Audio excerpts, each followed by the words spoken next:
That's the only way you can know anything, by translating one thing into another modality. Writing about music and dancing about architecture is totally appropriate when you understand the 20th century is largely a tactile, synesthetic environment. It actually makes sense.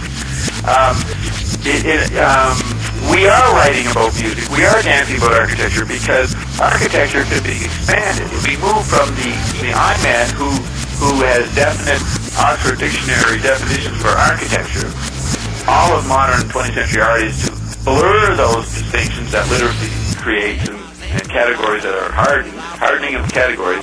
Modern art likes to blur that. And to blur it is to move into the ear side of things. So architecture is not just buildings, it is the highways that are built. You know, the environments are architecture. You expand the meaning of architecture. And then you say, what is music? Well, Lacoon said that teenage music, rock and roll in the 50s, 60s, was not music, it was an environment. And that's a correct way to begin to approach rock and roll because it is electrified and is perceived in all different kinds of acoustic media, radios, transistors, concert halls, and loud, soft. So, since it's synesthetic, the communication environment. So we're not inside, when we're inside a building and we're listening to radio, we're not limited to the building. We're listening to something that's coming through. We're discarnate. So to actually determine where you are from the eye point of view is limited. To determine where you are from the ear point of view is limited. To determine through the kinetic expression like dancing is limited. You have to realize that writing is music, is dancing, is architecture, is tactile implosion. Right.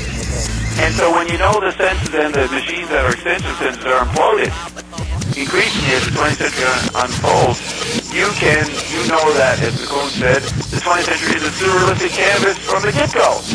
Okay, so an ear person, ear bias, would say, no, music is an antidote to the stupid literate guys, you know, the scientists, the writers. We loosen you up when you come to our club. You've been reading your newspapers and accounting books all day long. We loosen you up. We get you out of the visual space trance. So the musician would say, we don't want to hear about your writing. We're here to cancel the effect of writing, so don't even begin to write about it. Okay, so that's the fanatic of the ear. The fanatic of the eye would say, okay, architecture is a building, and it's a library, and you don't make noise in here, you don't dance in here.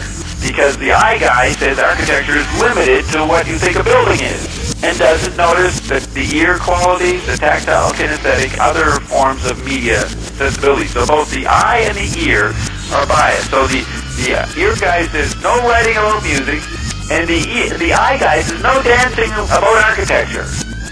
It's an eye thing. You must know your draftsman ability. You must know how to critique and see the lay of the building and the engineering. That's all eye stuff. So the eye guy doesn't tolerate dancing. So what is it? Writing about music is like dancing about architecture. So the eye guy